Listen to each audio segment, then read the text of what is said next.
প্রথমে Google play store থেকে নৈপুণ্য অ্যাপসটি ডাউনলোড করুন।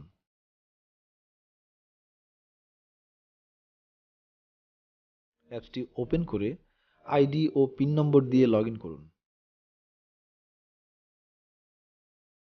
এই অবস্থায় প্রথম পাতায় আপনি আপনার ইউজার প্রোফাইল সহ বিষয়সমূহ, শিক্ষার্থীদের তথ্য ও শিক্ষক তথ্য অপশনগুলো দেখতে পাবেন। এখন আমরা বিষয়সমূহ হতে ষষ্ঠ শ্রেণীর বিজ্ঞান বিষয় শিক্ষার্থীদের মূল্যায়ন করব। এ পর্যায়ে মূল্যায়নের জন্য দুটি অপশন দেখা যাবে, একটি বিষয়ভিত্তিক মূল্যায়ন, অন্যটি আচরণগত মূল্যায়ন। বিষয়ভিত্তিক মূল্যায়নে আমরা আরও তিনটি অপশন দেখতে পাব। এগুলো ক্রমান্বয়ে শিক্ষণকালীন মূল্যায়ন, ষান্মাসিক সামষ্টিক মূল্যায়ন ও বার্ষিক সামষ্টিক মূল্যায়ন। এবং আচরণগত মূল্যায়নের ক্ষেত্রে আমরা দুটি অপশন দেখতে পাব। এগুলো ক্রমান্বয়ে ষান্মাসিক আচরণিক মূল্যায়ন ও বার্ষিক আচরণিক মূল্যায়ন। এ পর্যায়ে আমরা বিষয়ভিত্তিক মূল্যায়নের শিক্ষণকালীন মূল্যায়নে ক্লিক করব।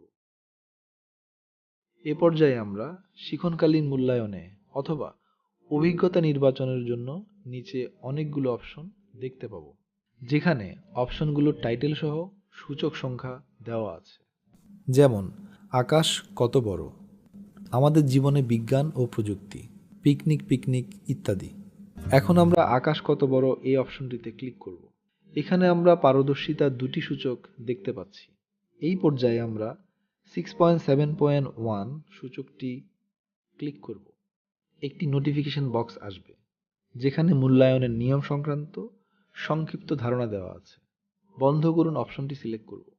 এ পর্যায়ে আমরা 6.7.1 সূচকের মূল্যায়নের জন্য শিক্ষার্থীদের তালিকা সহ মূল্যায়নের অপশনগুলো দেখতে পাচ্ছি, যেখানে মূল্যায়ন করার অপশনগুলো স্কয়ার, সার্কেল ও ট্রায়াঙ্গেল আকারে দেখা যাবে। ধরুন এই শিক্ষার্থীর ক্ষেত্রে সার্কেল অপশনটি গ্রহণযোগ্য মূল্যায়ন হিসেবে বিবেচনা করা যায়, তাহলে সার্কেল অপশনটি সিলেক্ট করতে হবে।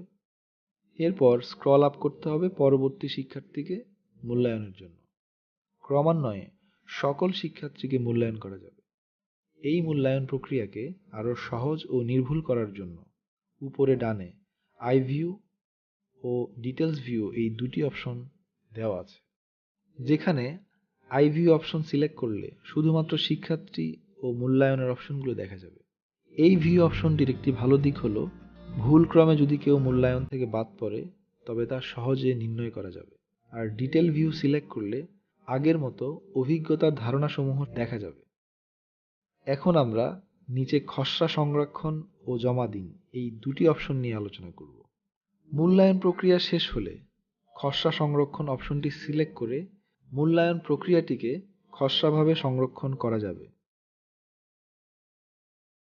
এতে মূল্যায়ন পরিবর্তন করা যাবে এবং অ্যাপস থেকে বেরিয়ে গেলেও মূল্যায়নটি সংরক্ষিত থাকবে। তবে এটা চূড়ান্ত মূল্যায়ন হিসেবে বিবেচিত হবে না। তাই চূড়ান্ত মূল্যায়নের জন্য জমা দিন অপশনটি সিলেক্ট করতে হবে।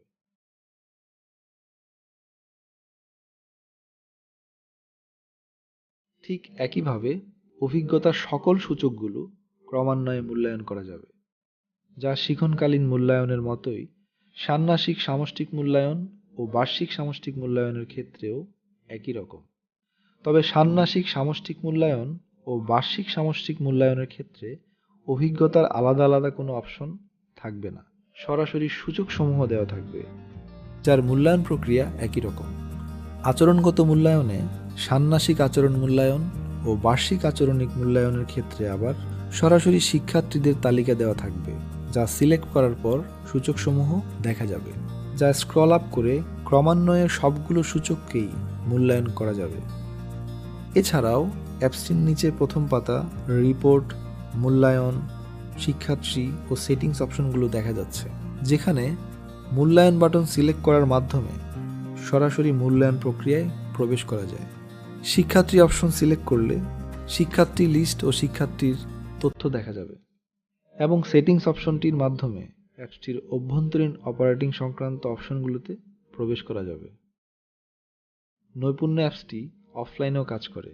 এক্ষেত্রে ডিভাইস ইন্টারনেট প্রাপ্ত হলে সকল কার্যক্রম অটোমেটিকভাবে আপডেট হয়ে যাবে এবং 30 নভেম্বরের পূর্বে যারা অ্যাপসটি ইনস্টল করেছেন তাদেরকে অবশ্যই অ্যাপসটি আনইনস্টল করে পুনরায় প্লে স্টোর থেকে ডাউনলোড করে ইনস্টল করতে হবে।